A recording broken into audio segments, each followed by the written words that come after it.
false images of the Christ. So here in this image, you see on the left, you see Cesare Borgia. Cesare Borgia, however you want to pronounce it. And on the right, you see what's been known as the depiction of Jesus Christ, which is now a global image. I'm going to teach you of the falsehoods of this image, and I'm going to go kind of deep into it as well. So, false images of Jesus. The Renaissance depiction of Christ as a handsome, thin-faced white man with a thin beard is based on the likeness of Cesare Borgia and the second son of Rodrigo Borgia, aka Pope Alexander VI. Okay, this is we're getting into the papacy. Now, this is actually right at the era. This is the era of the beginning of the Papal Inquisitions, by the way, in which the popes ordered the death of over 80 million people over the course of 700 years to get them to believe in their religion and Jesus. Cesare Borgia was born in 1475 and became a cardinal in the Catholic Church at the age of 18. This is the guy that you're praying to.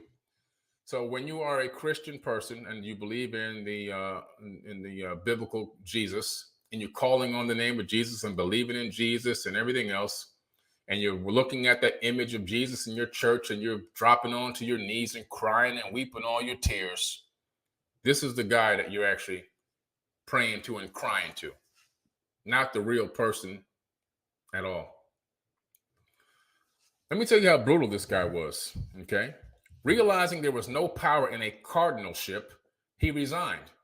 He murdered his older brother, Giovanni, in 1497, and Cesare assumed his role as captain of the general of military forces of the papacy. So what he did was he killed his brother because his brother was running the military. He was like, man, my brother got power. I don't have any power. I'm just a lowly cardinal, guiding the sheep. So he said to himself, if I kill my brother, then I can take over his job. He ain't trying to, there's a lot better ways to try to get the job, but I guess he thought killing him would have been the easiest way. So he was successful in doing that. He killed his brother. It's well documented. Killed his brother. That's what the title of this whole thing is. This guy kills his brother. He quickly launched a military campaign to conquer all of Italy. What does that mean? What would a pope's military be doing conquering other countries? They're bringing the gospel. Just like when America says we're going to bring democracy to your country, you better run and hide, because when they get done bringing democracy, there's going to be nothing left but dust and destruction and death. Every country that America goes to bring democracy is completely destroyed, and the men and women and children are blown up and killed and murdered, right, by the millions. We know this is a fact. Same thing with the papacy. When they tell you they're coming to your country to bring Jesus and the Holy Bible with them, in the gospel, the good news, what they mean is they're coming to kill you and destroy you and then subjugate your offspring and make them speak their language and make them worship their God. That's exactly what it means. He quickly launched a military campaign to conquer all Italy. During his brutal reign as captain general, he influenced depictions of Jesus to resemble his own likeness. He said, man, this Jesus here, this guy's got a little bit of power over these people. I want his power too. You see, this guy's an energy vampire. He's an energy vampire. He says, I want that power. This military is not enough. I'm killing a lot of people, but you know what? I want more power than this. I want to be in the people's minds. Every time they think about something I want to pray to or think about holy, I want them to be looking at me. So he says, you know what?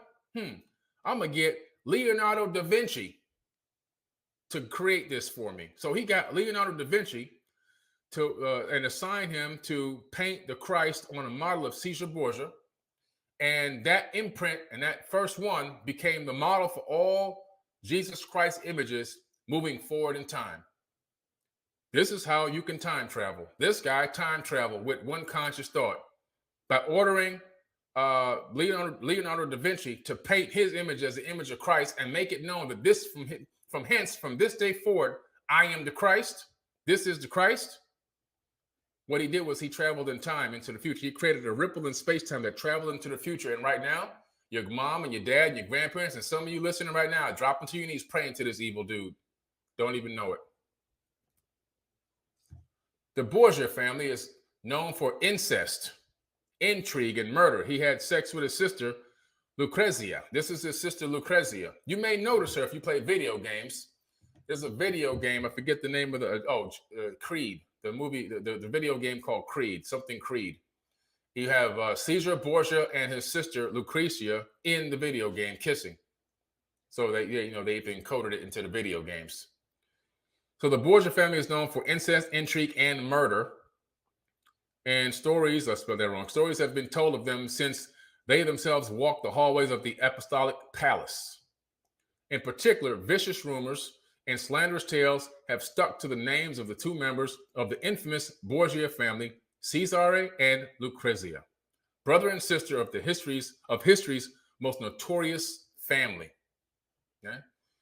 There's books about this that you can buy and read. Just look them up on Amazon. Just type in their names on Amazon. These books pop right up. You can look at all the history, all the detailed history for yourself. By Compendium of the Emerald Tablets by Billy Carson.